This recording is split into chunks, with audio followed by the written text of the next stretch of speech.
बिस्मिल्लाहिर्रहमानिर्रहीम।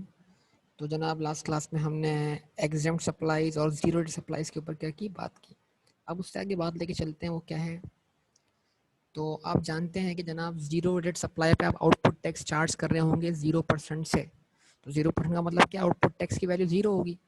लेकिन output tax exist करता है तो अपना इनपुट टैक्स क्लेम कर पाएंगे। लेकिन जैसे आप जीरो वैल्यू में से अपना इनपुट टैक्स एडजस्ट कर रहे होंगे तो इनपुट टैक्स जीरो में से एडजस्ट होने के बाद उसका इफेक्ट क्या हो जाएगा, नेगेटिव हो जाएगा।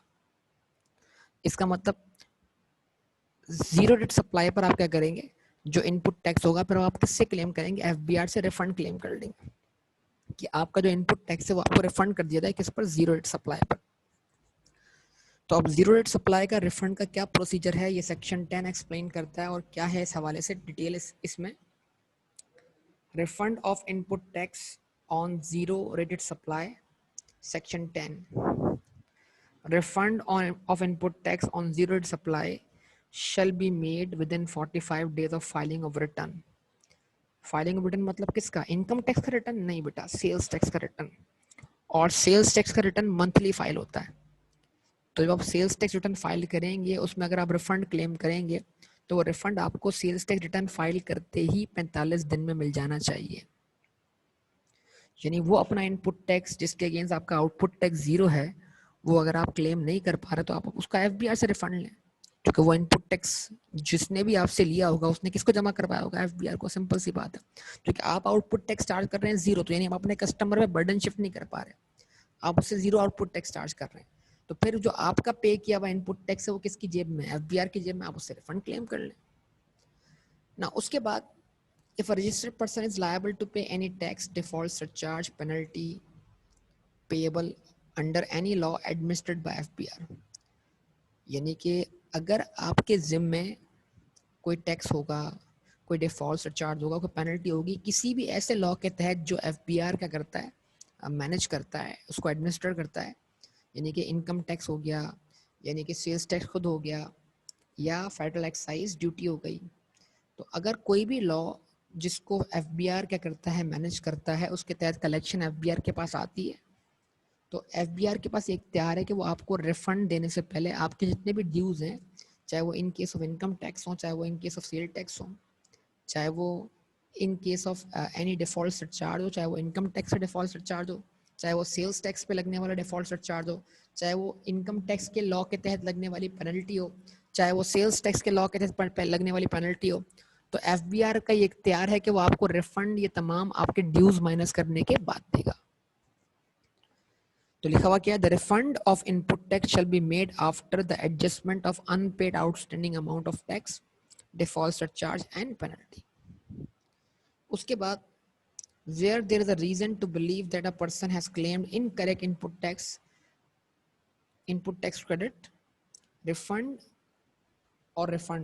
the proceedings against him shall be completed within 60 days, may be extended up to 120 days by the officer not below the rank of an additional commissioner, and may be extended by board up to 9 months for reasons to be recorded in written। यानी अगर ऐसा महसूस हुआ कि आप गलत input tax claim कर रहे हैं या आप गलत रिफंड क्लेम कर रहे हैं तो आपके खिलाफ इंक्वायरी हो सकती है। वो इंक्वायरी कंप्लीट करने में 60 से 120 दिन का वक्त लग सकता है। और ये इंक्वायरी कौन करेगा, एडिशनल कमिश्नर या उससे अबव रैंक वाला कोई शख्स, उससे नीचे रैंक वाला कोई शख्स नहीं कर सकता। अच्छा, उसके बाद अगर ये मामला कमिश्नर से बोर्ड के सामने चला गया, तो बोर्ड मेंबर्स, जो बोर्ड के मेंबर्स होते हैं उनके सामने चला गया, तो फिर इसको कंप्लीट करने में 9 मंथ्स भी लग सकते हैं।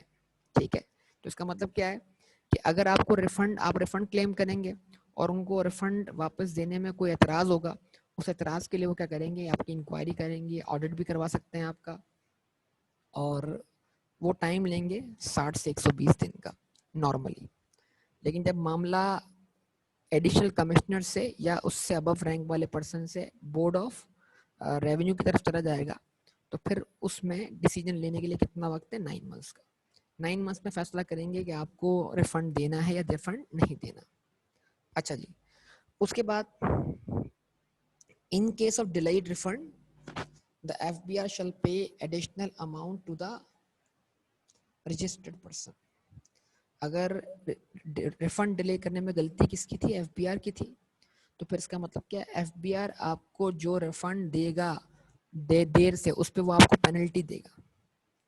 और वो पेनल्टी आप पढ़ चुके हैं कि अगर आपको जो भी रिफंड मिलता है, उसके रिफंड देर से होने पर जो भी आपको एडिशनल अमाउंट मिलता है, वो एडिशनल अमाउंट आपके लिए क्या है, इनकम फ्रॉम अदर सोर्स, अगर याद हो, ये हम पढ़ कर आए थे।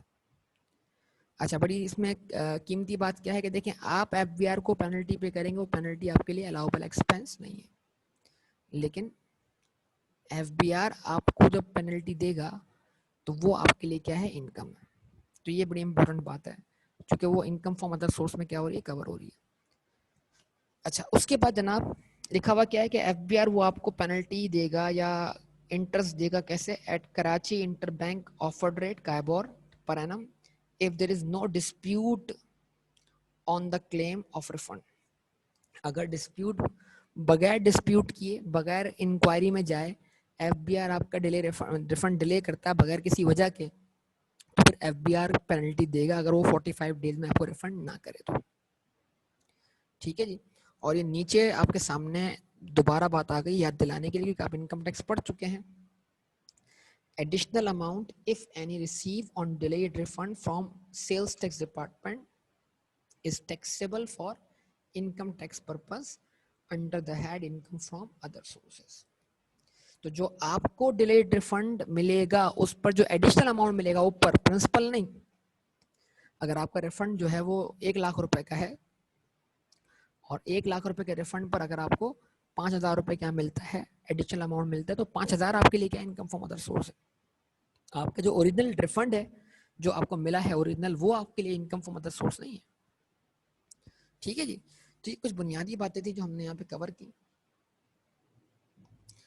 अब सबसे बड़ा इंपॉर्टेंट पॉइंट आपके सामने आ रहा है, वो पॉइंट क्या है, एग्जेम्प्ट गुड्स। एग्जेम्प्ट गुड्स बेटा कहाँ मेंशन होती है, 5th शेड्यूल में, 6th शेड्यूल में। और जीरो रेट सप्लाई कहाँ मेंशन होती है, 5th शेड्यूल में, ऐसा ही है ना। अच्छा, अब इसको समझ लीजिएगा प्लीज सब लोग, कि अगर आप वो आइटम जिनको लोकली सेल करें तो क्या है, एग्जेम्प्ट है। तो अगर वो आइटम आप बाहर क्या कर देते हैं, एक्सपोर्ट कर देते हैं, तो एग्जेम्प्ट आइटम की एक्सपोर्ट क्या बन जाती है, जीरो रेटेड। एग्जेम्प्ट आइटम की एक्सपोर्ट क्या बन जाती है, जीरो रेटेड। यानी अगर एक आइटम एग्जेम्प्ट है लोकली सेल करने पर, लेकिन अगर आप उसको एक्सपोर्ट कर दो तो फिर वो exempt item zero rated item बन जाएगा। ठीक है, इस चीज को समझने की जरूरत है। देखिए लिखा हुआ क्या आ गया, export of exempt goods, serial 9 of the 5th schedule specifically provides that export of exempt goods by a manufacturer, ये important बात है, by a manufacturer shall be zero rated। अगर मैन्युफैक्चरर exempt आइटम एक्सपोर्ट करता है तो फिर वो क्या कहलाएंगे, जीरो रेटेड। मतलब अगर वही आइटम मैन्युफैक्चरर लोकली सेल कर रहा था तो उस पर वो कोई आउटपुट टैक्स चार्ज नहीं कर रहा था, और उस पर उसका इनपुट टैक्स भी क्लेम नहीं कर पा रहा था। लेकिन वही गुड्स जब वो क्या करता है, आगे एक्सपोर्ट करता है बतौर मैन्युफैक्चरर, तो वो उस पर आउटपुट टैक्स चार्ज करेगा 0% से, और ऑब्वियसली उसका अपना इनपुट टैक्स भी क्या कर लेगा, वो क्लेम कर लेगा। Therefore, input tax paid if any can be reclaimed।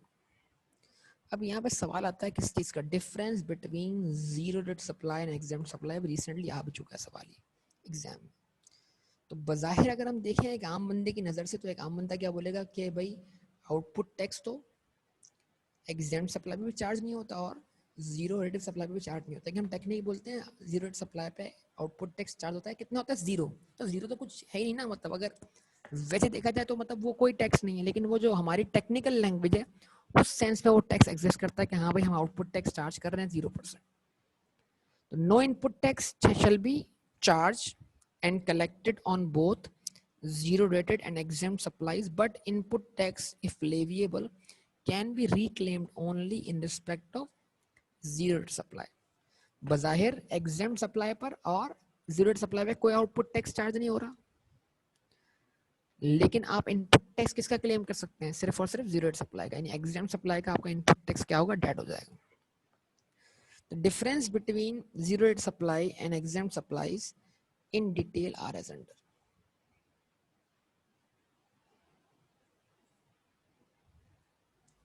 तो डेफिनेशन आ गई आपके पास. Zero rate supply means a taxable supply which is chargeable to sales tax at 0%. आ गई बात. Zero rate supply taxable supply है जो कि chargeable है 0%. Exempt supply means supply which is not chargeable to sales tax. Goods क्या है? Goods exported और goods listed in fifth schedule. वो गुड्स जो बाहर एक्सपोर्ट की जाती हैं या जो गुड्स मेंशन है कहाँ पर फिफ्थ शेड्यूल में, वो कहलाती हैं zero rate supply. Goods specified by FBR through notification, या एफबीआर अपने नोटिफिकेशन के थ्रू क्या कर दे, गुड्स को एग्जाम कर दे. And goods listed in six schedule, या वो गुड्स कहाँ लिस्टेड हो, सिक्स शेड्यूल में, वो क्या है, एग्जाम्प्ट है. इनवॉइस, ये क्या है बेटा, invoice.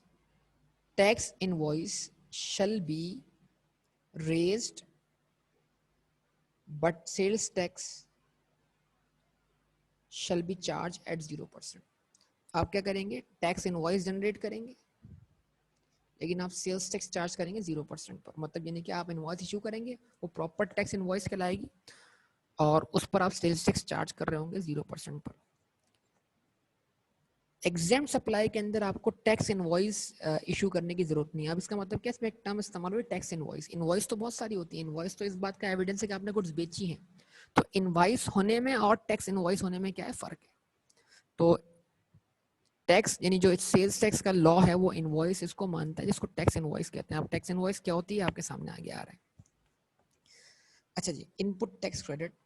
Input tax on zero rate supplies is refundable from FBR. Input tax on exempt supplies is not adjustable nor refundable. Registration, क्योंकि आपको आउटपुट टैक्स चार्ज करना है और इनपुट टैक्स करना है, क्लेम करना है, तो लिहाजा आपको सेल्स टैक्स रजिस्ट्रेशन चाहिए होगी. किस केस में, जीरो रेट सप्लाई वाले केस में.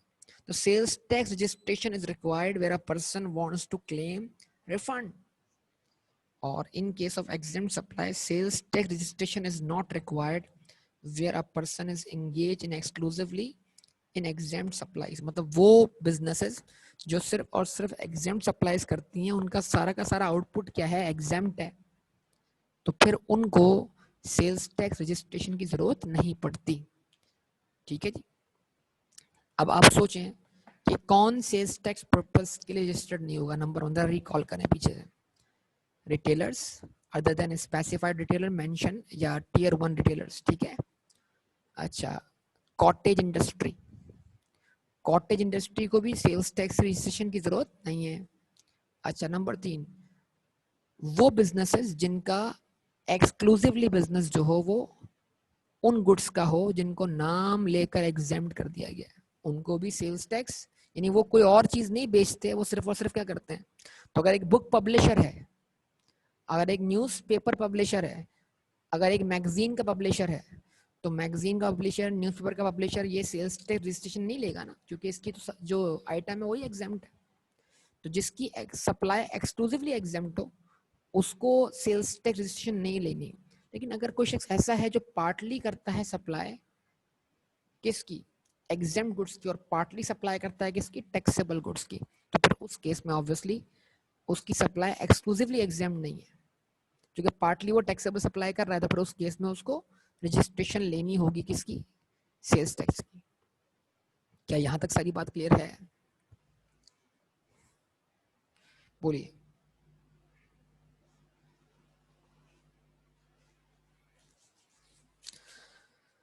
अच्छा जी, अब उसके बाद आपके पास आता है थर्ड शेड्यूल. तो जरा बताइए शेड्यूल वाइज अब तक आप कितने शेड्यूल देख चुके हैं. 6 schedule exempt supplies, 5th schedule zero rated supplies, और अब आपके पास आ रहा है थर्ड शेड्यूल. तो बेटा थर्ड शेड्यूल क्या है, इसको समझिए बराए मेहरबानी. देखिए, आपको मैंने समझाया कि ये पॉसिबल नहीं है कि तमाम रिटेलर्स को आप रजिस्टर्ड करें, तो हमने ऐसा स्ट्रक्चर, ये सिस्टम डेवलप किया जिसमें हम रिटेलर्स को रजिस्टर्ड भी ना करें.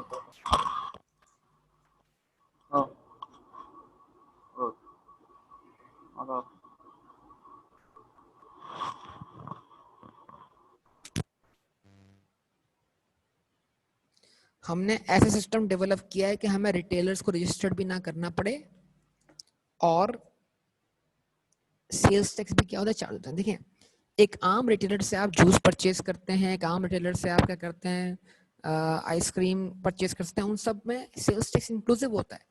लेकिन वो रिटेलर आपसे कोई सेल टैक्स खुद चार्ज करके एफबीआर को नहीं पे कर रहा होता। देखिए, इसका मतलब क्या, आप रिटेलर से आइसक्रीम खरीदते हैं, आप रिटेलर से मिनरल वाटर की बोतल परचेज करते हैं, आप शैम्पू, सोप, टूथपेस्ट, ये सारे आइटम आप परचेज करते हैं, इन ये तमाम की तमाम values inclusive of sale tax हैं। लेकिन जिस रिटेलर से आप खरीदते हैं वो आपसे एक अमाउंट ले रहा है, उसको खुद नहीं पता इस अमाउंट में वो सेल टैक्स भी कलेक्ट कर रहा है। यानी वो नॉर्मली सेल टैक्स चार्ज नहीं कर रहा आपसे कि वो बोले हाँ भाई ये चीज 100 रुपए की है, 100 रुपए इसकी प्राइस, 17% सेल टैक्स हुआ, तो आपसे सेल्स टैक्स चार्ज करके वो एफबीआर को पे करता हो। नहीं, रिटेलर ऐसा नहीं करता। समझे बात को? यानी तो फिर सिस्टम कुछ ऐसा डिजाइन किया हुआ है कि थर्ड शेड्यूल आइटम में ऐसे आइटम मेंशन कर दिए गए जिन पर मैन्युफैक्चरर से पहली स्टेज पर जो सेल्स वैल्यू होगी उस पे सेल्स टैक्स कलेक्ट कर लिया जाएगा। जो फाइनल रिटेल प्राइस होगा ना, रिटेल प्राइस पर मैन्युफैक्चरर से पूरी सप्लाई चेन का सेल्स टैक्स कलेक्ट हो जाएगा।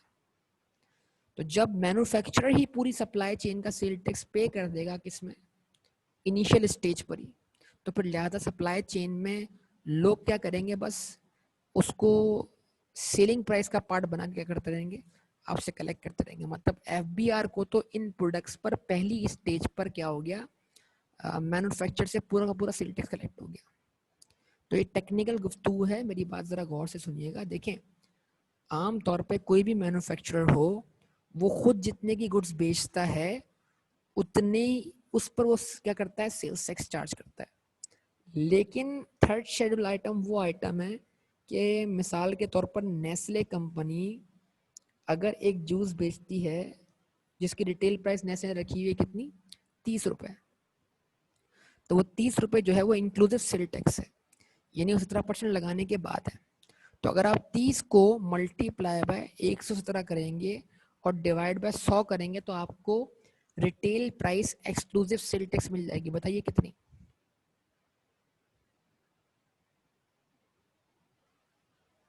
सब लोग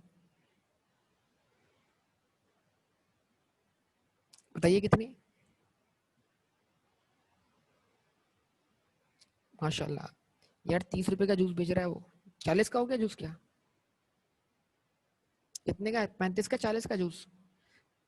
अज्यूम करो यार वो 30 रुपए का जूस बेचता है, रिटेल प्राइस उसकी जो है वो 30 रुपए सेल टैक्स लगाने के बाद है।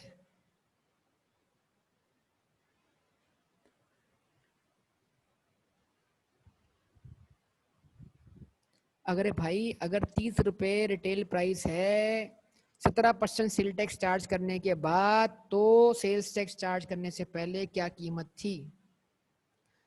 दो बंदों का आंसर करेक्ट है, तीन बंदों का आंसर करेक्ट है, 25.64। शरोज, जैन और एतजाज, इन तीनों का आंसर करेक्ट है, 25.64। तो 25 रुपए 64 पैसे। अब सवाल यह है कि यार नेस्ले कंपनी से ये जूस जाता है पहले डीलर के पास, डीलर से आता है होलसेलर के पास, होलसेलर से आता है किसके पास, रिटेलर के पास। तो मेरा सिंपल सवाल है कि नेस्ले कंपनी ने अपने डीलर को एक जूस 25.64 का तो नहीं बेचा होगा ना? मान लो उसने बेचा होगा कितने का, 20 रुपए का, ताकि दरमियान में जितने भी सप्लाई चेन के मेंबर्स हैं वो क्या कर लें, वो अपना प्रॉफिट कमा लें। यस और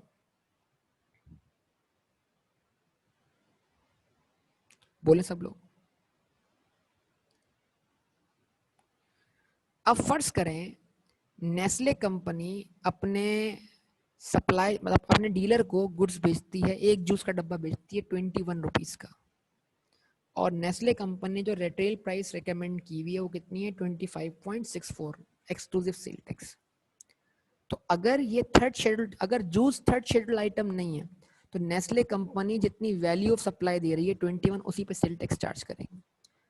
लेकिन अगर ये थर्ड शेड्यूल आइटम है, कौन, जूस, तो फिर नेस्ले कंपनी से ही एफबीआर पहली स्टेज पर जितनी भी सप्लाई चेन में वैल्यू एडिशन होनी है, जो जो वैल्यू एडिशन होने के बाद आखिरी फाइनल वैल्यू क्या बन जानी है, 25.64, तो थर्ड शेड्यूल आइटम होने की बिना पर एफबीआर मैन्युफैक्चरर से रिटेल प्राइस पे सेल टैक्स कलेक्ट कर लेगा। भले वो बेचे कितने का 21 का, लेकिन सेल टैक्स उसको देना होगा 25.64 पर। तो जब आप क्या करते हैं 25.64 का निकालते हैं 17%, तो आपको आंसर क्या मिलता है 4.36। तो 4.36 जो है वो क्या है सेल्स टैक्स है।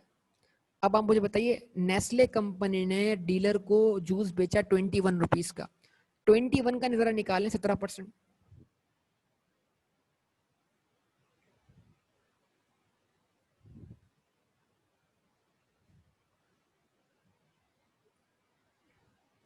3.57। तो नॉर्मल हालात में सेल्स टैक्स मैन्युफैक्चरर उस वैल्यू पे चार्ज करता है जिस वैल्यू पे वो आगे करता है गुड्स बेचता है। तो अगर ये थर्ड शेड्यूल आइटम ना होता तो नेस्ले कंपनी ने 3.57 रुपीज का सेल टैक्स चार्ज किया होता, जो कि डीलर के लिए बनता है इनपुट टैक्स। डीलर उसमें अपनी वैल्यू ऐड करता, वो चार्ज करता आउटपुट टैक्स, क्लेम करता इनपुट टैक्स। लेकिन क्योंकि जूस थर्ड शेड्यूल आइटम है तो लिहाजा नेस्ले कंपनी उसको 21 का बेच तो रही है, लेकिन सेल्स टैक्स नेस्ले कंपनी से पहली स्टेज पर 25.64 रुपीज पर कलेक्ट किया जा रहा है, जो कि 4.36 रुपीज है। तो यानी जो आइटम थर्ड शेड्यूल आइटम हो उसमें आपको ये नहीं देखना कि चीज कितने की बेची जा रही है, आपको ये देखना है कि उसकी रिटेल प्राइस क्या है। उस रिटेल प्राइस पे आपने क्या कर लेना है सेल टैक्स चार्ज कर लेना है, ताकि पूरी सप्लाई चेन का सेल्स टैक्स पहली स्टेज पर एफबीआर को क्या हो जाए कलेक्ट हो जाए। अब दरमियान में भले कोई अनरजिस्टर्ड पर्सन हो या कोई रजिस्टर्ड पर्सन हो, उससे कोई फर्क नहीं पड़ता, और एफबीआर को वैसे ही पहली स्टेज पर सारा सेल टैक्स क्या रिकवर हो चुका है। अब वो जूस कोई अनरजिस्टर्ड रिटेलर बेचे, वो जूस कोई अनरजिस्टर्ड पर्सन बेचे, उससे कोई फर्क नहीं पड़ेगा। तो ये कॉन्सेप्ट समझ में आ रहा है। तो थर्ड शेड्यूल आइटम वो आइटम है जिन पे सेल टैक्स चार्ज करना है, 17% से चार्ज करना है, लेकिन चार्ज करना है रेकमेंडेड रिटेल प्राइस पर। चलिए okay. Sales tax is charge at 17% और at a reduce rate in as specified in 8 schedule. अच्छा, इसका मतलब एक नया शेड्यूल भी आपके सामने आ रहा है। अब तक कितने शेड्यूल के नाम पढ़े आपने? 6th schedule exempt item, 5th schedule zero rate supply, 3rd schedule जिन पर आप सेल टैक्स चार्ज करते हैं रिटेल प्राइस पर, 8th शेड्यूल भी है जिसके अंदर आपको कुछ आइटम्स की लिस्ट मिलेगी जिन पर आपने सेल्स टैक्स 17% से नहीं बल्कि रिड्यूस रेट पर चार्ज करना है।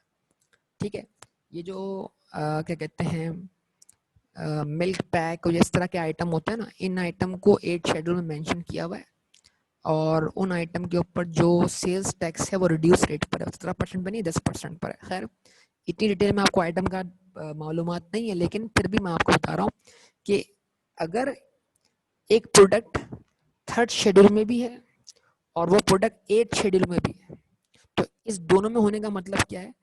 3rd शेड्यूल में होने का मीनिंग सिर्फ ये होगा कि उसकी रिटेल प्राइस पे सेल टैक्स चार्ज होगा, और 8th शेड्यूल में होने का मतलब ये है कि 8th शेड्यूल में जो रेट दिया हुआ है उस रेट से सेल टैक्स चार्ज होगा। तो क्या ये बात समझ में आई आपको बेटा? और अगर एक आइटम सिर्फ कहां पर है 3rd शेड्यूल में, लेकिन 8th शेड्यूल में नहीं है, तब भी उस पर सेल टैक्स रिटेल प्राइस पे चार्ज होगा, 17% से होगा, नॉर्मल सेल टैक्स चार्ज होगा। ठीक है, और अगर एक आइटम 8th शेड्यूल में है 3rd शेड्यूल में नहीं है, तो उस पर नॉर्मल जो उसकी सेलिंग प्राइस है उसी पे सेल टैक्स चार्ज होगा और रिड्यूस रेट पे चार्ज होगा, उसकी रिटेल प्राइस पे चार्ज नहीं होगा। तो एक आइटम का 3rd शेड्यूल में होना और 8th शेड्यूल में होने का मतलब क्या है? एक आइटम का सिर्फ 3rd शेड्यूल में होने का मतलब क्या है, और एक आइटम का सिर्फ 8th शेड्यूल में होने का मतलब क्या है? इसको अच्छी तरह आप समझ लें। अच्छा जी, अब पढ़ लेते हैं क्या लिखा हुआ आ रहा है। Sales tax is charge at 17% और at a reduce rate as specified in 8th schedule in respect of goods falling under this category on recommended retail price, which shall be legibly printed on the label along with the amount of sales tax. After charging or paying sales tax, the same amount of sales tax will be charged on subsequent supply. यानी जाहिर सी बात है जो input मतलब अब जितनी भी supply chain है अगर उसमें रजिस्टर्ड पर्सन आ जाते हैं ना, तो वो उतना ही आउटपुट टैक्स चार्ज करेंगे, उसी आउटपुट टैक्स के बराबर इनपुट टैक्स कर लेंगे, क्लेम कर लेंगे। या फिर कोई अनरजिस्टर्ड पर्सन होगा तो वो जितना सेल टैक्स पे करके आया वो अपनी कॉस्ट का पार्ट बना के रिकवर कर लेगा, दैट्स ऑल। तो items covered under this category are, वो कौन कौन से आइटम है जो इस थर्ड शेड्यूल में फॉलो करते हैं? Cigarettes, juices, ice cream, syrups, aerated water, beverages, Pepsi, Coca Cola, ठीक है जी, mineral bottled water, detergent, shampoo, soap, toothpaste, shaving cream, cosmetics, shoe polish, ठीक है जी, cream, tea, powder drinks, milky drinks, toilet paper and tissue paper, spices sold in retail pricing with brand name and trademark. तो जो आप मिर्च मसाले खरीदते हैं, अगर मार्केट में आप खुले में खरीदेंगे तो ऐसी बात है वो पैकिंग में नहीं हुआ ना, लेकिन अगर वो शान और नेशनल इनके मसाले खरीदेंगे तो क्या होगा, इनकी स्पाइसेस परचेज करेंगे तो क्या होगा, वो ब्रांड नेम के साथ क्या हो रहे हैं, बिक रहे हैं। तो ब्रांड नेम के साथ बिक रहे हैं, ट्रेडमार्क के साथ बिक रहे हैं और पैकिंग में बिक रहे हैं, तो फिर इनकी जो सेल्स टैक्स चार्ज होगी वो किस पर होगी, इनकी रिटेल प्राइस पर। कौन चार्ज करेगा, मैन्युफैक्चरर पहली स्टेज पे कलेक्ट हो जाएगा। Cement sold in retail packing, fertilisers,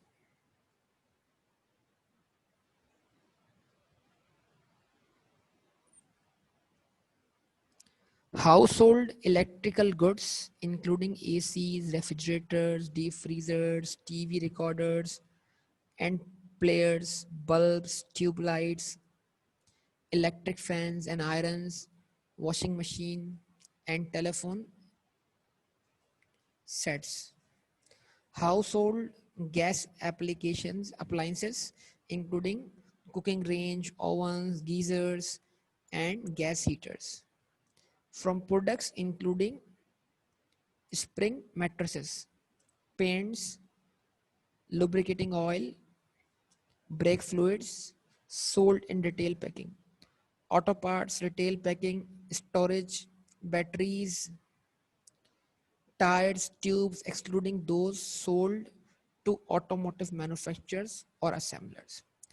यानी अगर आप ऑटो पार्ट इंडस्ट्री हैं और आप टायर, ट्यूब्स ये सब क्या करते हैं, सेल करते हैं किसको, आम मार्केट को, तो जहाँ से वो लोग खरीदेंगे और अपनी गाड़ी में टायर रिप्लेस कर लेंगे, तो अगर आप आम मार्केट को सेल करते हैं तो फिर ये आपके लिए थर्ड शेड्यूल आइटम है, आप उसमें सेल टैक्स चार्ज करें किस पर, रिकमेंडेड रिटेल प्राइस पर। लेकिन अगर आप किसी कार मैन्युफैक्चरर को यही टायर ट्यूब्स क्या करते हैं, सप्लाई करते हैं, तो उनके लिए ये थर्ड शेड्यूल आइटम नहीं है, यानी उनको बेचते वक्त क्या करें, टायर ट्यूब पर आप सेल टैक्स चार्ज करें उनकी ओरिजिनल सेलिंग प्राइस। मिसाल के तौर पर देखिएगा, आप जो टायर बनाते हैं बतौर फॉर एग्जांपल सर्विस कंपनी, आप टायर बनाते हैं, तो बतौर सर्विस कंपनी आप टायर बनाते हैं और आप टायर बनाकर बेचते हैं होंडा कंपनी को ताकि मोटरसाइकिल में वो फिट हो सके, और आप सर्विस का टायर मार्केट में भी बेचते हैं ताकि जिन लोगों के टायर खराब हो गए वो रिप्लेस कर लें।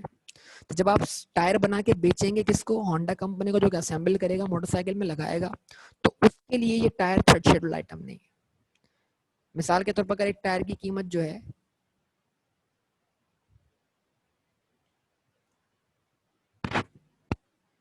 मिसाल के तौर पे एक टायर की कीमत जो है वो 1,000 रुपये है, इन रिटेल प्राइस 1,000 रुपये है, और मैन्युफैक्चरर जो है वो डीलर को या होलसेलर को वो बेचता है कितने का, फॉर एग्जांपल 800 रुपये का, तो नॉर्मल हालात में अगर वो थर्ड शेड्यूल आइटम नहीं है तो 800 पे सेल टैक्स चार्ज होना चाहिए, और अगर वो थर्ड शेड्यूल आइटम है तो रिटेल प्राइस अगर 1,000 रुपये है तो 1,000 पे सेल टैक्स चार्ज होना चाहिए। तो इसका मतलब मैं बोलना ही चाह रहा हूँ कि बतौर टायर मैन्युफैक्चरिंग कंपनी आपने जितने भी टायर सेल किए हैं किसको, होंडा कंपनी को, तो आपने वो बेचे हैं कितने के, 800 के, तो फिर आप 800 पे सेल टैक्स चार्ज करें। लेकिन वो टायर्स जो आपने अपने डीलर्स और डिस्ट्रीब्यूटर्स को किए बेचे हैं ताकि वो आगे मार्केट में सेल हो सके, वो बेचे आपने उनको भी 800 के ही, लेकिन क्योंकि उनको बेचने से आप फॉल करके थर्ड शेड्यूल आइटम के तौर पर, तो फिर अब आप भले 800 का बेचें लेकिन आप सेल टैक्स चार्ज करेंगे कितने पर, 1,000 रुपए के ऊपर रिटेल प्राइस पर। ये एक एग्जांपल मैंने आपको समझाने की कोशिश की है। अच्छा, उसके बाद मोटरसाइकिल्स एंड ऑटो रिक्शाज, ठीक है, ये आगे ना, दो सोल्ड टू ऑटोमोटिव मैन्युफैक्चरर और असेंबलर, उसके बाद नीचे आ गया मोटरसाइकिल्स एंड ऑटो रिक्शास। यानी मोटरसाइकिल खुद क्या है, थर्ड शेड्यूल आइटम है। ऑटो रिक्शा क्या है, थर्ड शेड्यूल आइटम है। Biscuits in retail packing with brand name, और उसके बाद क्या है, टाइल्स। तो ये भी लिस्ट है और ये लिस्ट भी आपको याद होनी चाहिए। यहाँ तक कोई बात, कोई डिफिकल्टी हो तो आप मुझे बताइएगा। अच्छा, उसके बाद हम आगे बढ़ते हैं मजीद और बात को आगे लेके चलते हैं। अब जो डिस्कशन हम करने जा रहे हैं ये बहुत इंपॉर्टेंट डिस्कशन है कि इनपुट टैक्स एडजस्टमेंट क्लेम करने के लिए हमें और कौन कौन सी चीज़ें दरकार होंगी। मतलब बज़ाहिर तो हमने एक स्टेटमेंट दी थी कि अगर हम आउटपुट टैक्स चार्ज कर रहे होंगे तो हम इनपुट टैक्स एडजस्ट कर सकते हैं। अगर हम कोई आउटपुट टैक्स चार्ज नहीं कर रहे तो हम इनपुट टैक्स भी क्लेम नहीं कर सकते। लेकिन फर्ज कर लें आप तो आउटपुट टैक्स चार्ज कर रहे हैं, लेकिन ऐसा हो सकता है कि आउटपुट टैक्स चार्ज करने के बावजूद भी आप इनपुट टैक्स क्लेम ना कर पा रहे हो। तो इसके कुछ और रीजन भी हो सकते हैं ना, कुछ और टर्म्स एंड कंडीशंस भी हो सकती है जिनको पूरा करना क्या हो, जरूरी हो। ठीक है जी। Adjustment of input tax. A registered person is entitled to deduct his input tax during the tax period for the purpose of taxable supplies made or to be made. एक रजिस्टर्ड पर्सन जो है वो deduct करेगा input tax during the tax period. किस पर? Taxable supplies to be made, made और to be made. मतलब ये उसूल नहीं है कि जो जो इन्वेंट्री आपने बेची है उसका आउटपुट टैक्स उसी इन्वेंट्री के इनपुट टैक्स से एडजस्ट होगा, नहीं। एक मंथ में जो कुछ भी आपने खरीदा है उसका इनपुट टैक्स और एक मंथ में आपने जो भी बेचा है उसका आउटपुट टैक्स आपस में मैच हो जाएगा। अब हो सकता है कि आपने कुछ इन्वेंट्री परचेस की हो, इस मंथ बिकी ना हो, लेकिन क्योंकि आपने उस इन्वेंट्री पर इनपुट टैक्स पे किया है परचेस करते वक्त, तो आप उसका भी इनपुट टैक्स क्लेम कर सकते हैं। मतलब जिन गुड्स का आप इनपुट टैक्स क्लेम कर रहे हैं उनका सोल्ड होना जरूरी नहीं है, वो अनसोल्ड हैं तब भी आप उनका इनपुट टैक्स क्लेम कर सकते हैं। ये बुनियादी बात है।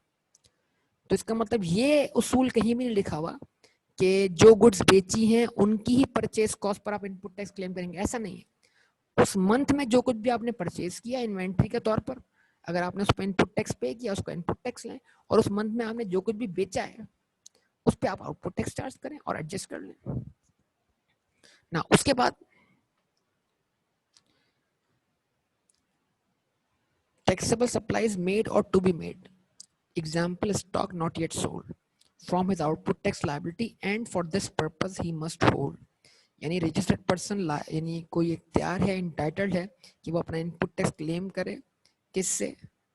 आउटपुट टैक्स से। और ये इनपुट टैक्स उन गुड्स का हो सकता है जो सोल्ड हो चुकी हो और भले सोल्ड ना भी हो। From his output tax liability and for this purpose he must hold. Output tax तो ऑब्वियसली उन्हीं गुड्स पर होगा जो आपने क्या कर दिए, सोल्ड किए। ठीक है। Tax invoice in his name bearing his NTN, or in case of supply of electricity or gas, a bill bearing his registration number and address where the connection is installed। अगर आप input tax claim करना चाहते हैं तो आपके नाम पर वो इनवॉइस बनी हुई हो, उस पर आपका NTN नंबर मौजूद हो।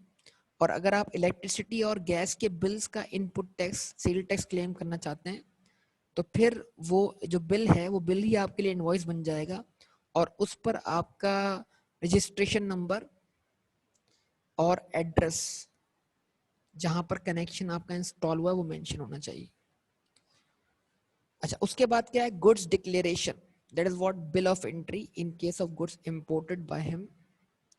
ठीक है जी। यानी अगर आपने गुड्स इंपोर्ट की हैं तो इंपोर्ट स्टेट पर अगर आप सेल टैक्स पे करके आए हो तो इंपोर्ट होने का सबूत आपके पास क्या है? गुड डिक्लेरेशन है, बिल ऑफ एंट्री है। तो यानी बिल ऑफ एंट्री का मतलब ये है कि आपने गुड्स डिक्लेयर किए कि भाई आपकी गुड्स बाहर से क्या हो रही हैं, आ रही हैं। तो आपने एक एफिडेविट वगैरह बनवाया होगा कि भाई आप बता रहे हैं कि क्या सामान आ रहा है, ये आपको डिक्लेयर करना पड़ता है। जो भी कंटेनर में होता है ना, कंटेनर तो खोलते नहीं है, वो सैम्पलिंग के तौर पे देखते होंगे, चेक एंड बैलेंस करते होंगे, लेकिन वैसे आप एक एफिडेविट हल्फिया बयान देते हैं कि भाई मैंने ये आइटम इंपोर्ट किया। और पाकिस्तान में ऐसे केसेस हुए ना हमारे पास कि वो क्यू LED बाहर से इंपोर्ट हो रही थी और उसमें से निकल आया क्या, क्यू मोबाइल या क्या कहते हैं मोबाइल फ़ोन की LCDs। तो वो उन्होंने डिक्लेयर कुछ और किया और निकला कुछ और अंदर से। तो ये डिक्लेरेशन देनी होती है इम्पोर्ट स्टेज पर, और जाहिर सी बात जब डिक्लेयर करेंगे तो पूरा प्रोसीजर परफॉर्म करने के बाद कस्टम वाले आपसे सेल टैक्स चार्ज करेंगे। जो सेल टैक्स चार्ज हुआ है वो आपके लिए इनपुट टैक्स है, और आप ये good declaration bill of entry आपके पास होना चाहिए इस बात के सबूत के तौर पे कि आप इम्पोर्ट स्टेज पर सेल्स टैक्स पे करके आए। उसके बाद in case of goods purchase in auction, अगर किसी आप ऑक्शन में गुड्स परचेज कर रहे हैं तो आपके पास ट्रेजरी चालान होना चाहिए जिसपे आपका एनटीएन नंबर, आपका नाम और एनटीएन नंबर हो। इन case of goods purchase in auction, treasury challan in his name bearing his NTN. Input tax can be claimed on accrual basis subject to payment within the prescribed period as per section 73. अगर आपने goods purchase किए उधार पर, तो क्या आप उधार पे खरीदी हुई गुड्स का जिसकी अब तक आपने कोई पेमेंट नहीं की, क्या आप उसका भी इनपुट टैक्स पे क्लेम कर सकते हैं? जवाब इसका है यस, बिल्कुल कर सकते हैं। यानी आप अक्रूवल बेसिस पर भी इनपुट टैक्स क्लेम कर सकते हैं, इसलिए कि आप अक्रूवल बेस पे जब आउटपुट टैक्स पे कर देंगे, जो आपने अपने कस्टमर से गुड्स, अपने कस्टमर को गुड्स बेची हैं, तो आपने डेटर अकाउंट डेबिट कर दिया है, सेल्स क्रेडिट कर दिए, सेल टैक्स क्रेडिट कर दिया है। तो आपने अपने कस्टमर से पेमेंट लिए बगैर अगर एफबीआर को आपने आउटपुट टैक्स पे कर दिया है, तो जाहिर सी बात है आपका भी हक बनता है कि आप अपने क्रिएटर को पे किए बगैर अपना इनपुट टैक्स कर लें, क्लेम कर लें। तो इसका मतलब क्या हुआ कि अगर आप एक रजिस्टर्ड पर्सन है, अगर आप एक रजिस्टर्ड पर्सन है, अगर आप एक रजिस्टर्ड पर्सन, तो और आप गुड्स बेच रहे हैं क्रेडिट पर,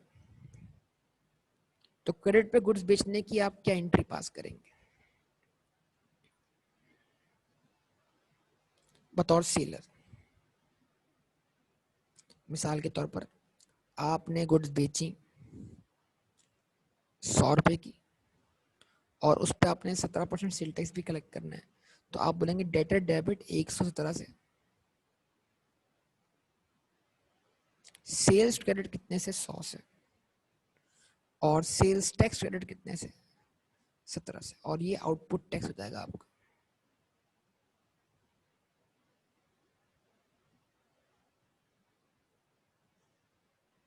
अगर आप बायर हैं, बतौर बायर आप क्या कर रहे हैं? गुड्स परचेज कर रहे हैं, यही तो आपने परचेजेस डेबिट किया 100 से, परचेज कॉस्ट आपकी 100 है, जो आप 17% और सेल टैक्स देंगे, वो सेल टैक्स आपके लिए क्या बन जाएगा? Input tax.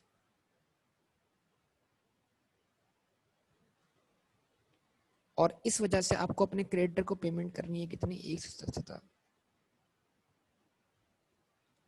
अब अगर फर्ज कर रहे हैं आप यही गुड्स जो आपने क्रेडिट पे परचेज किए हैं, ये अब आगे सेल कर लेते हैं उधार पर, 100 वाली चीज आप कितने की बेचते हैं? 200 की, तो आप एंट्री बनाएंगे डेटर डेबिट सेल्स क्रेडिट 200 से, सेल्स टैक्स 200 का 17% 34, तो डेटर से ये अमाउंट जो रिसीवेबल है कितना जाएगा? 234। यानी इसका मतलब क्या हुआ? आपने आउटपुट टैक्स चार्ज किया अक्रूवल बेसिस पर, तो ये आपने एफबीआर को पे करना है, और आपने गुड्स परचेज किए क्रेडिट पर, तो इस आउटपुट टैक्स में से आप अपना ये इनपुट टैक्स मैच कर सकते हैं, क्लेम कर सकते हैं अक्रूवल बेस पर। हालांकि ना अब तक आपने डेटर से ये सेल टैक्स कलेक्ट किया है, ना आपने अपने सप्लायर को अब तक ये सेल टैक्स क्या किया है? पे किया है। तो इसका मतलब क्या होगा? आप ये 34 रुपए एफबीआर को पहले पे कर देंगे, और डेटर से कलेक्शन क्या होगी? बाद में होगी, तो कोई इशू नहीं है। जब आप ये अपने एफबीआर को पहले पे कर देंगे, तो आपके पास ये हक है कि आप अपना इनपुट टैक्स क्या कर दें, इसमें से क्लेम कर लें। यानी आप 34 में से 17 क्या करें? माइनस करने के बाद क्या करें? पे करें। यानी इसका मतलब ये हुआ कि आप इनपुट टैक्स क्लेम कर सकते हैं किस बेस पर? अक्रूवल बेसिस पर। लेकिन अब इसके ऊपर एक लिमिट है कि अगर आपने ये payment with in the prescribe time limit नहीं की, तो फिर जो आपने इनपुट टैक्स क्लेम किया था वो रिवर्स हो जाना है। वो हम आगे पढ़ते हैं इस हवाले से।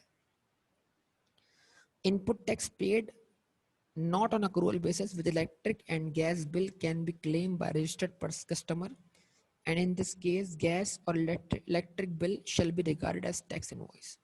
वो इनपुट टैक्स जो आपने अक्रूवल बेस पे नहीं पे किया, मतलब गैस और इलेक्ट्रिसिटी बिल के ऊपर जो आपने पेमेंट्स किए, आपने सेल टैक्स पे किया है, उसका बतौर इनपुट टैक्स क्लेम कर सकते हैं, और उसके लिए जो इलेक्ट्रिसिटी बिल या गैस बिल है वही आपकी टैक्स इनवॉइस है। provided the bill contains NTN and address of the business premises declared to the commissioner of the such consumer। ठीक है जी। तो जब आप रजिस्ट्रेशन करवाते हैं तो आप बहुत सारी इंफॉर्मेशन देते हैं, उसमें आप डिक्लेयर करते हैं अपने बिजनेस प्रीमिसेस को। तो जो आपका इलेक्ट्रिसिटी और गैस बिल होगा उसमें वही आपका एड्रेस होना चाहिए जो आपने किसको डिक्लेयर किया है, कमिश्नर साहब को। फिर वो इनवॉइस क्या होगी, एक्सेप्ट होगी बतौर टैक्स इनवॉइस, मतलब फिर वो बिल टैक्स इनवॉइस माना जाएगा। वेयर द इलेक्ट्रिक और gas connection is not in the name of such person. ऐसा भी सोचता है आपकी फैक्ट्री किराया पर हो तो NTN of such person is mentioned on such bill along with the address of such person as given by him in the application for registration for the purpose of sales tax। तो फिर क्या होगा, कम से कम क्या होना चाहिए, उस bill पर आपका NTN नंबर आना चाहिए। ठीक है। और जो एड्रेस ऑब्वियसली आपने दिया है वो उस फैक्ट्री का दिया है जहां पर आपकी फैक्ट्री क्या कर रही है, ऑपरेट कर रही है। तो ये तो बड़ी सिंपल सी बात हो गई इसके अंदर। उसके बाद बी पॉइंट क्या है, where a registered person did not deduct input tax within the relevant period he may claim such input tax in the return of any next 6 period। Alternatively, the registered person may apply for the refund within 1 year under section 66। The commissioner has power to grant extension of these time limits in specified cases. यानी देखें, एक क्या होता है, जब आप sale tax return file करते हैं वो सारा फाइलिंग जो है वो ई फाइलिंग कहलाता है। उसमें ये होता है कि आप इनवॉइसेस डिक्लेयर करें। तो मिसाल के तौर पे एक जनवरी की इनवॉइस थी, अगर आपने जनवरी की इनवॉइस को जनवरी में डिक्लेयर नहीं किया, जनवरी का रिटर्न फाइल करते हुए डिक्लेयर नहीं किया, तो उसको आप फरवरी, मार्च, अप्रैल, मई, जून और जुलाई का रिटर्न फाइल करते हुए डिक्लेयर कर सकते हैं।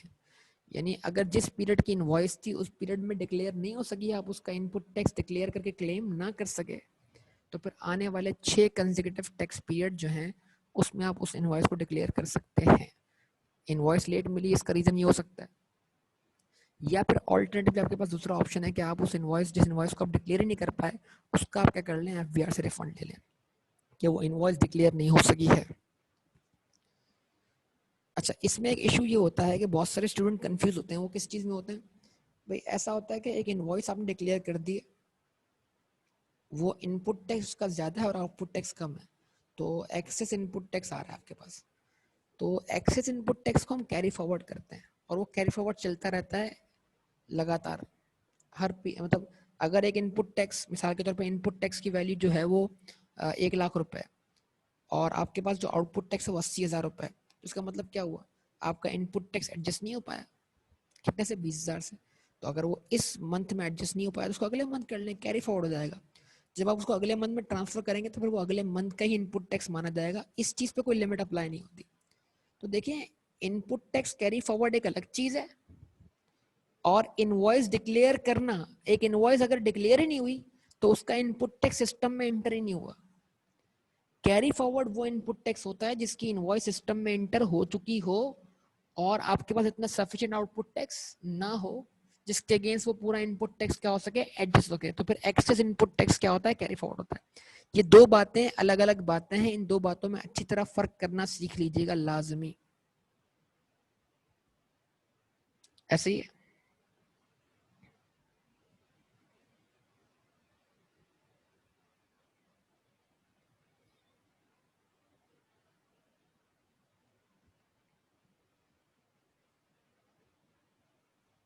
चाहिए, इसको हम आगे लेके चलते हैं मजीद।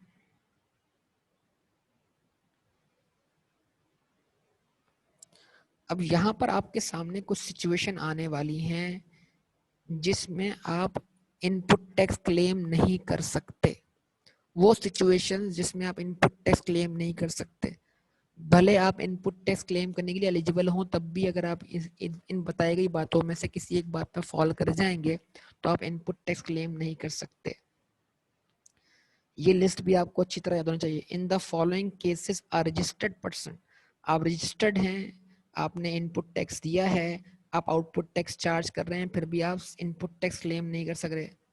अच्छा, सबसे पहले क्या, supply of exempt goods and services, ये तो हम जानते हैं पहली बात कि एग्जेम्प्ट गुड्स एंड सर्विसेज हम कोई आउटपुट टैक्स चार्ज नहीं कर रहे तो हम उसका इनपुट टैक्स क्लेम नहीं कर सकते।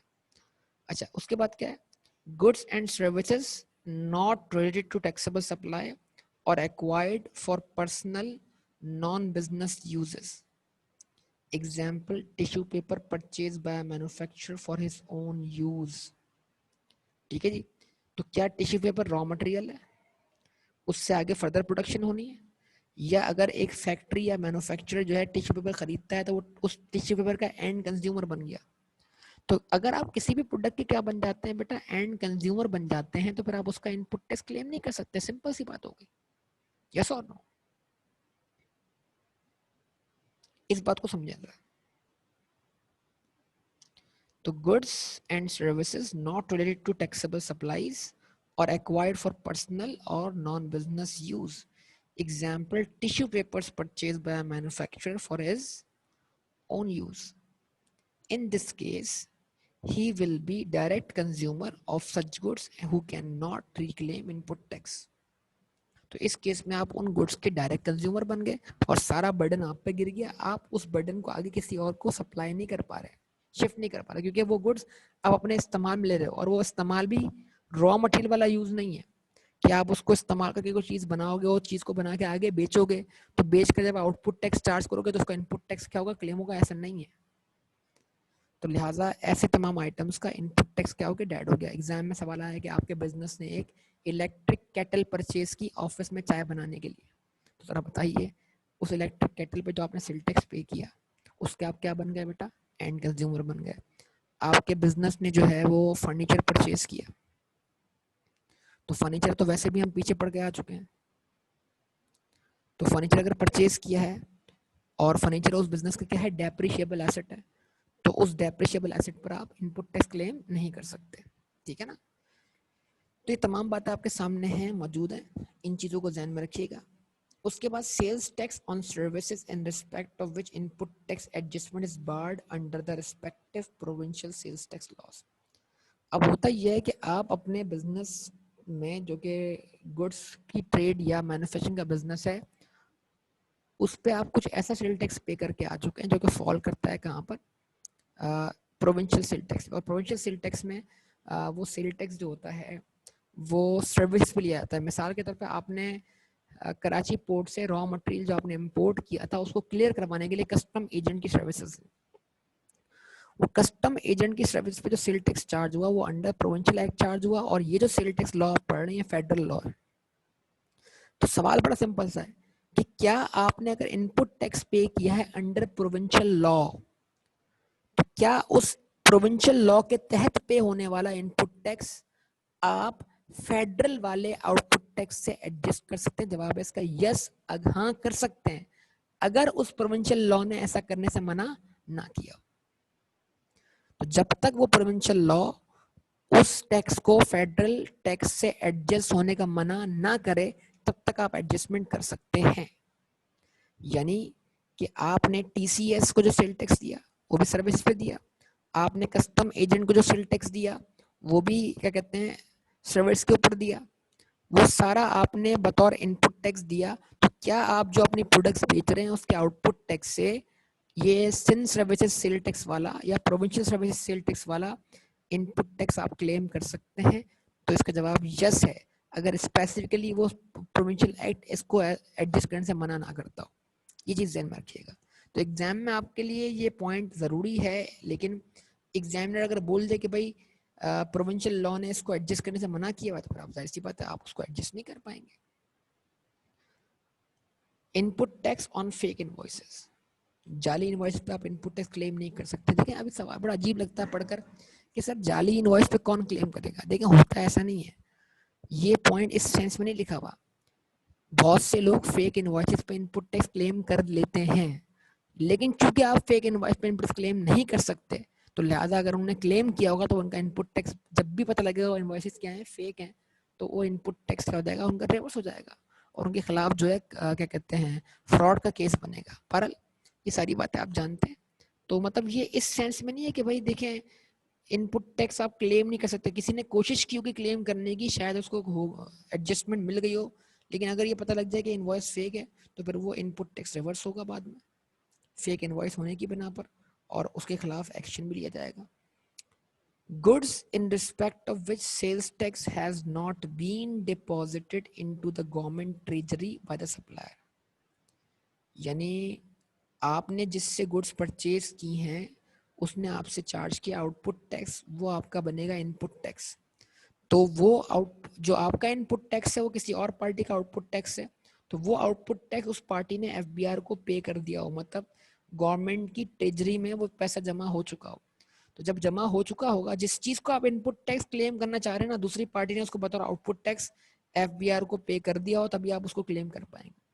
अगर उसने आउटपुट टैक्स गवर्नमेंट ट्रेजरी में अब तक पे नहीं किया तो फिर आपको इनपुट टैक्स एडजस्ट करना अलाउ नहीं होगा। अब एक और इसमें मसला है, वो क्या है कि जिस चीज को मैं इनपुट टैक्स क्लेम करूंगा वो किसी और पार्टी का आउटपुट टैक्स है, तो जो दूसरी पार्टी अपना रिटर्न फाइल करेगी वो उसको आउटपुट टैक्स के तौर पर डिक्लेयर करेगी, ताकि मैं उस चीज को अपने इनपुट टैक्स के तौर पर क्या कर लूँ, क्लेम कर लूँ। ठीक है। अब होता यह है कि एफबीआर ने मुख्तलिफ डेट रखी हुई है कि बहुत सारी पार्टीज क्या करें, अपना अपना आउटपुट टैक्स डिक्लेयर कर दें एक सर्टेन डेट तक। 10 तारीख होती है अगले महीने की, जिस मंथ का रिटर्न फाइल होता है, तो सारी पार्टीज जो हैं वो आउटपुट टैक्स डिक्लेयर कर देती हैं, ताकि वो अगली पार्टी के लिए क्या बन जाए, इनपुट टैक्स बन जाए, ताकि वो उनके इनपुट टैक्स डेटा का क्या बन जाए, पार्ट बन जाए सिस्टम के अंदर। ये एफबीआई का सिस्टम है कि एक पार्टी जब उस किसी भी टैक्स को आउटपुट टैक्स के तौर पर डिक्लेयर कर देती है, तो फिर अब वो जिसके लिए इनपुट टैक्स बनना होता है वो उसके इनपुट टैक्स डेटा में अवेलेबल हो जाता है, और वो बड़ी आसानी से उस इनपुट टैक्स को क्लेम कर लेता है। अच्छा, अब प्रॉब्लम कहाँ आता है, purchases in respect of which a discrepancy is indicated by CREST. अब ये क्रेस्ट क्या है, और input tax of which is not verifiable in the supply chain. CREST क्या है, computerise risk based evaluation of sale tax system है। ये computerise programme है जो कि क्या करता है, cross matching of sales tax return करता है, मतलब जो मेरा आउटपुट टैक्स वो किसी और पार्टी का इनपुट टैक्स। तो जब वो दूसरी पार्टी इनपुट टैक्स क्लेम करेगी तो सिस्टम चेक करेगा कि जिस चीज को ये इनपुट टैक्स क्लेम कर रहा है वो दूसरी पार्टी ने उसको आउटपुट टैक्स के तौर पर डिक्लेयर किया है कि नहीं किया। प्रैक्टिकली बात यही है कि आउटपुट टैक्स डिक्लेयर करने की डेट पहले है, ताकि अगली पार्टी के लिए वो क्या हो जाए, इनपुट टैक्स बन जाए। तो अगर किसी भी पार्टी ने आउटपुट टैक्स डिक्लेयर कर दिया होगा तो वो अगली पार्टी अगर रजिस्टर्ड है तो ऑटोमेटिकली उसके इनपुट टैक्स डेटा में वो चीज़ मौजूद होगी। लेकिन अगर एक पार्टी ने आउटपुट टैक्स डिक्लेयर नहीं किया होगा और दूसरी पार्टी इनवॉइस यानी टैक्स इनवॉइस शो करके उस इनपुट टैक्स को क्लेम करना चाहेगी, तो फिर वो इनपुट टैक्स क्लेम तो हो जाएगा लेकिन वो क्रॉस वेरीफाई नहीं हो पाएगा। तो इसका मतलब ये हुआ कि ये इनका इंटरनल सिस्टम डेवलप हुआ है जो कि क्रॉस मैचिंग करता है किसकी, सेल्स टैक्स रिटर्न्स की। अब लिखा हुआ क्या जनाब, CREST is a computerized program for sales tax department of the sales tax department for analyzing and cross matching of sales tax return.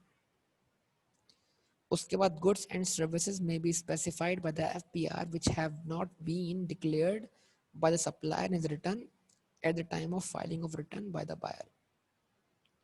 तो ये सारी बातें ऐसी हैं जनाब कि एक बंदा अगर गुड्स डिक्लेयर नहीं करता जो कि स्पेसिफाइड बाय एफबीआर हैं, कि उसने बताया नहीं कि मैंने ये गुड्स बेची हैं, या उनकी इनवॉइस आउटपुट टैक्स के तौर पर डिक्लेयर नहीं करता, या उनका टैक्स वो गवर्नमेंट के ट्रेजरी में जमा नहीं करवाता, तो इन तमाम बातों वाली केस में क्या होगा कि जब अगली पार्टी उसको इनपुट टैक्स के तौर पर क्लेम करने बैठेगी तो सिस्टम क्या शो करेगा, डिस्क्रिपेंसी शो करेगा कि भाई जिस चीज़ को तुम आउटपुट टैक्स के तौर पर क्लेम कर रहे हो वो तुम्हारे सप्लायर ने अब तक गवर्नमेंट ट्रेजरी में जमा ही नहीं करवाया, या तुम जिस चीज़ को इनपुट टैक्स के तौर पर क्लेम कर रहे हो इनवॉइस शो करके वो अब तक तुम्हारे सप्लायर ने आउटपुट टैक्स के तौर पर डिक्लेयर नहीं किया, या जिसको तुम इनपुट टैक्स क्लेम कर रहे हो जिन गुड्स पर, उन गुड्स को भी डिक्लेयर करना जरूरी था एफबीआर की तरफ से, एफबीआर के कहने पर आपके सप्लायर की तरफ से, लेकिन आपके सप्लायर ने वो गुड डिक्लेयर नहीं की कि उसने वो मैन्युफैक्चर की है। तो इसका मतलब ये हुआ कि इस तरह सिस्टम क्या शो करेगा, डिस्क्रिपेंसी शो करेगा कि भाई आपकी ये चीज जो है वो क्रॉस वेरीफाई नहीं हो रही। तो अब क्या होगा, input note for the student के लिखा हुआ है, input tax is not allowed where discrepancy is indicated by the automated system of FBR, that is what computerized system for cross matching of input tax. यानी discrepancy आ जाएगी और आपका input tax adjust नहीं हो पाएगा। लेकिन लिखा हुआ क्या है, however a discrepancy would be allowed on provisional basis and registered person would be advised by the FBR to contact the supplier and persuade him to disclose the relevant output tax। यानी discrepancy होने के बावजूद भी आपको input tax की adjustment मिल जाएगी, लेकिन वो डिस्क्रिपेंसी आपने खत्म करनी होगी अगले रिटर्न फाइल होने से पहले पहले। यानी अगर आपके सप्लायर ने आउटपुट टैक्स डिक्लेयर नहीं किया जो कि आपके इनपुट टैक्स डेटा में अवेलेबल नहीं है, और आप उस इनपुट टैक्स को इनवॉइस टैक्स इनवॉइस शो करके क्लेम कर रहे हो, तो आप उसको क्लेम तो कर लो, लेकिन फिर अब आपकी जिम्मेदारी है कि अगला रिटर्न फाइल होने से पहले पहले आप अपने सप्लायर को मजबूर करो, परसुएट करो कि वो अपने आउटपुट टैक्स में उस इनवॉइस को डिक्लेयर करे जो उसने आपको इशू की है, जो कि आपके लिए क्या है, परचेज इनवॉइस है और आपके सप्लायर के लिए सेल्स इनवॉइस। तो उसका आउटपुट टैक्स डिक्लेयर हो जाए एफबीआर को, ताकि वो आपके इनपुट टैक्स डेटा में अवेलेबल हो जाए और डिस्क्रिपेंसी का खत्म हो जाए। लेकिन अगर आपने अगला रिटर्न फाइल होने से पहले पहले उस डिस्क्रिपेंसी को खत्म नहीं किया, तो जो आपने इनपुट टैक्स प्रोविजनल बेसिस पे क्लेम किया था डिस्क्रिपेंसी होने के बावजूद भी वो आपको रिवर्स कर दिया जाएगा। If the supplier did not declare his relevant output tax, then input tax allowed earlier provisionally would be adjusted or recovered। Important points क्या हैं? If a registered person does not have a tax invoice, then provisional adjustment would not be allowed, as existence of tax invoice bearing his name and NTN is the basic condition। भाई simple सी बात है ना, अगर आपके supplier ने output tax declare नहीं किया तो आपके इनपुट टैक्स डेटा में अवेलेबल नहीं है। तो जब वो आपके इनपुट टैक्स डेटा में अवेलेबल नहीं है, तो फिर आप इनपुट टैक्स किस बेस पे क्लेम करोगे? आपके पास भी तो कोई एविडेंस होना चाहिए ना। तो आपके पास एविडेंस होगा टैक्स इनवॉइस, तो आप वो टैक्स इनवॉइस शो करके डिस्क्रिपेंसी होने के बावजूद भी प्रोविजनली वो इनपुट टैक्स आप क्लेम कर सकते हो। लेकिन फिर उस डिस्क्रिपेंसी को रिजॉल्व करना होगा आपने अगले रिटर्न फाइल होने से पहले पहले। It means that if a registered person has tax invoice for his purchases and a discrepancy is indicated by the computerized system, then provisional adjustment of input tax would be allowed। तो फिर आपको adjustment input tax की मिल जाएगी, लेकिन discrepancy resolve करना जरूरी है। उसके बाद input tax paid on purchases if he fails to furnish the information required by the FBR. अगर किसी इनवॉइस के बारे में फर्दर आपको क्या कहते हैं डिटेल्स मांगी जाएं, या किसी इनवॉइस के बारे में इंक्वायरी की जाए, लेकिन अगर आप वो इन्फॉर्मेशन एफबीआर को प्रोवाइड ना कर पाएं, तो फिर एफबीआर का हक बनता है कि उस इनवॉइस का इनपुट टैक्स आपको रिवर्स कर दिया जाए या डिसअलाउ कर दिया जाए। उसके बाद लिखा हुआ है extra tax paid can not be adjusted the input tax. अभी एक्स्ट्रा टैक्स क्या है हमारे पास आ रहा है, लेकिन एक्स्ट्रा टैक्स को बतौर इनपुट टैक्स के तौर पे एडजस्ट नहीं किया जा सकता। तो ज़रा आप देखें, अब तक आप जो हैं वो 17% के अलावा कितने टैक्स पढ़ चुके? 17% के अलावा आपने पढ़ा 3% मिनिमम वैल्यू एडिशन टैक्स, जो कि किसने देना है? कमर्शियल इंपोर्टर ने इंपोर्ट स्टेज पर। फिर आपने पढ़ा फर्दर टैक्स। तो बराए मेहरबानी फर्दर टैक्स और एक्स्ट्रा टैक्स को मिक्स मत कीजिएगा। फर्दर टैक्स आप चार्ज करते हैं किससे? अनरजिस्टर्ड पर्सन से, ठीक है ना। एक्स्ट्रा टैक्स का ताल्लुक अनरजिस्टर्ड पर्सन से नहीं है। एक्स्ट्रा टैक्स कुछ आइटम के ऊपर चार्ज होता है, और जब एक्स्ट्रा टैक्स वो चार्ज होता है तो उस एक्स्ट्रा टैक्स को आप इनपुट में शामिल नहीं करते। जो नॉर्मल सेल टैक्स है उसको आप इनपुट मानते हैं। तो ऐसे बहुत सारे आइटम है जिस पे extra tax normal sale tax के अलावा चार्ज होता है। तो अब ये एक्स्ट्रा टैक्स क्या है, यहाँ पर आपके सामने आ रहा है। फेडरल गवर्नमेंट में collect extra tax on specified items up to minimum of 17% in addition to normal sale tax. यानी नॉर्मल सेल टैक्स 17% है, 17 से ऊपर मजीद 17 ज्यादा में ज्यादा सेल टैक्स एक्स्ट्रा चार्ज हो सकता है। यानी कि नॉर्मल 17 प्लस एक्स्ट्रा 17 मिलाकर सेल टैक्स का मैक्सिमम रेट जो होता है वो 34% होता है। खास तौर पे किस पर? पेट्रोलियम अप्लायंसेस के ऊपर जो सेल टैक्स होता है उसमें नॉर्मल सेल टैक्स भी होता है और एक्स्ट्रा सेल टैक्स भी होता है। तो अगर मिसाल के तौर पर अगर एक प्रोडक्ट है जिस पर एक्स्ट्रा टैक्स चार्ज किया गया है, मिसाल के तौर पर एक प्रोडक्ट के ऊपर 17% सेल टैक्स चार्ज हुआ, आउटपुट 2% एक्स्ट्रा टैक्स चार्ज हुआ, तो जिस पार्टी ने वो प्रोडक्ट आपसे परचेज किए वो इनपुट टैक्स के तौर पर सिर्फ 17% ही क्लेम कर पाएगी। जो 2% एक्स्ट्रा दिया है वो 2% एक्स्ट्रा सेल टैक्स बतौर इनपुट टैक्स क्लेम नहीं किया जा सकता। अच्छा, उसके बाद यहां पर आपके पास क्या है, example of extra tax. Extra tax is levied on at 5% on supply of electric power and natural gas to unregistered or to the person not included in active taxpayer list having industrial or commercial connection and whose bill in any month exceeds 15,000। ठीक है जी, यानी extra tax लिया जाता है 5% पर, किससे, goods जब जिनको इलेक्ट्रिसिटी सप्लाई की जाती है, गैस सप्लाई की जाती है, और वो लोग कौन है, अनरजिस्टर्ड है, और लगा हुआ और, या फिर वो एटीएल में उनका नाम नहीं है, मतलब उनका नाम एक्टिव टैक्स पेयर लिस्ट में नहीं है, हैविंग इंडस्ट्रियल और कमर्शियल कनेक्शंस, उनका नाम एटीएल में नहीं है लेकिन फिर भी वो इंडस्ट्रियल कनेक्शन रखते हैं और कमर्शियल कनेक्शन रखते हैं, मतलब वो अपना इनकम टैक्स भी पे नहीं करते, और साथ में उनका बिल जो है एक्सीड करता हो कितने से, 15,000 से। However, extra tax at 5% shall not be charged in case of supply of natural gas to CNG station। अब ये इजाफी बात है, मतलब ये 5% एक्स्ट्रा टैक्स जो है वो उन पर्सन पे चार्ज नहीं होगा जिनको गैस सप्लाई की जा रही है बतौर व्हाट, सीएनजी स्टेशंस।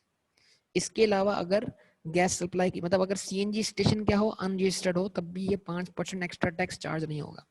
लेकिन अगर आप इलेक्ट्रिसिटी और गैस सप्लाई करते हैं किसी भी अनरजिस्टर्ड पर्सन को, तो 5% क्या होगा, एक्स्ट्रा सेल टैक्स चार्ज होगा।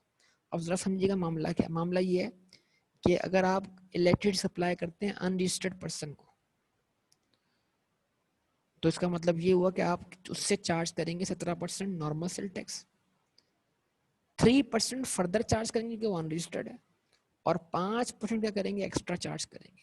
समझ लें उससे सेल टैक्स आप 25% क्या कर रहे होंगे, चार्ज कर रहे होंगे। ये बड़ी इंपॉर्टेंट बातें हैं, जरा इसको अच्छी तरह आप क्या करेगा, ध्यान में रखिएगा। अच्छा जी, उसके बाद क्या है, vehicles other than stock in trade. ठीक है जी, अगर आप व्हीकल के डीलर हैं तो जाहिर सी बात है व्हीकल आपके लिए स्टॉक इन ट्रेड हो गया, यस और नो।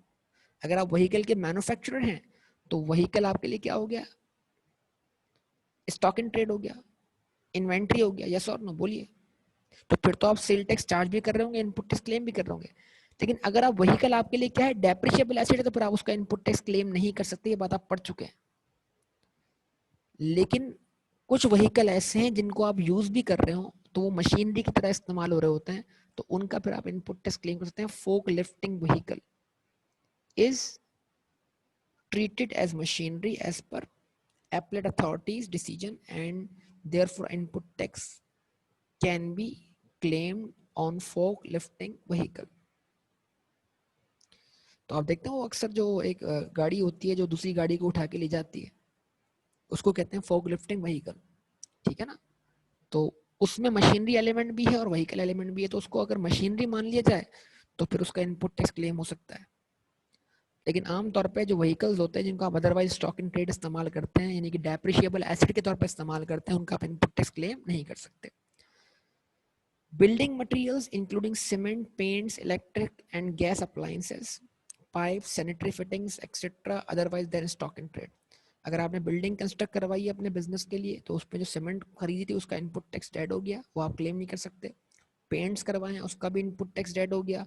गैस अप्लायंसेस जो आपने ली हैं, पाइप्स ली हैं, सैनिटरी फिटिंग्स ली हैं, और अगर आपने ये सब कुछ खरीदा है otherwise than stock in trade, तो फिर आप इसका किसी हाल में भी इनपुट टैक्स क्लेम नहीं कर सकते। हाँ, अगर आप सीमेंट के डीलर हैं, पेंट के डीलर हैं, पाइप सैनिटरी फिटिंग के डीलर हैं, तो फिर जाहिर सी बात है आप, ये आपके लिए इन्वेंट्री है, आप आउटपुट टैक्स चार्ज करें, इनपुट टैक्स क्लेम करें, that's all.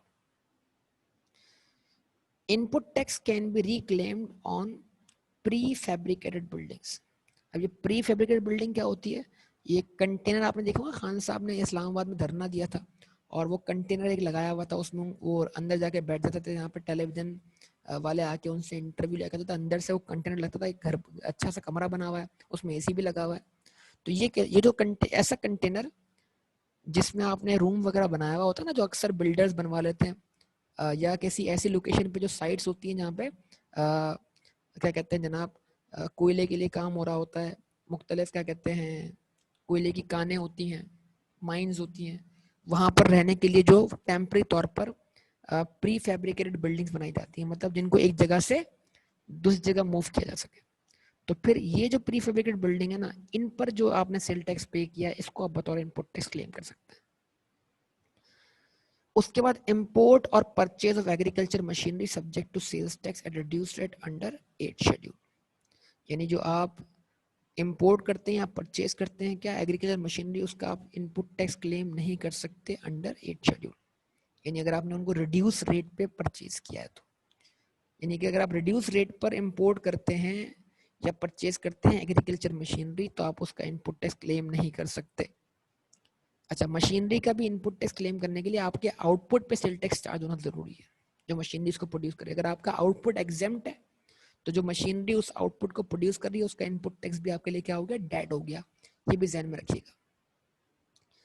Input tax related to supplies to unregistered person for which sales tax invoices do not bear NIC or NTN of the recipient, यानी कि वो goods जो आपने बेची हैं unregistered person को और उस पर आपने खुद सेल टैक्स चार्ज किया होगा, लेकिन अगर आपने आउटपुट टैक्स चार्ज करते वक्त अनरजिस्टर्ड पर्सन का नाम या NIC या NTN नंबर मेंशन नहीं किया तो फिर उन इनवॉइस के अगेंस्ट जो आपने इनपुट टैक्स क्लेम किया होगा ना, जो इन्वेंट्री आपने उनको बेची होगी उसका इनपुट टैक्स आपको अलाउ नहीं किया जाएगा। अच्छा जी, उसके बाद any goods which the FBR में specify, the FBR has specified the following goods acquired otherwise than a stock in trade by a registered person in respect of which input tax shall not be reclaimed।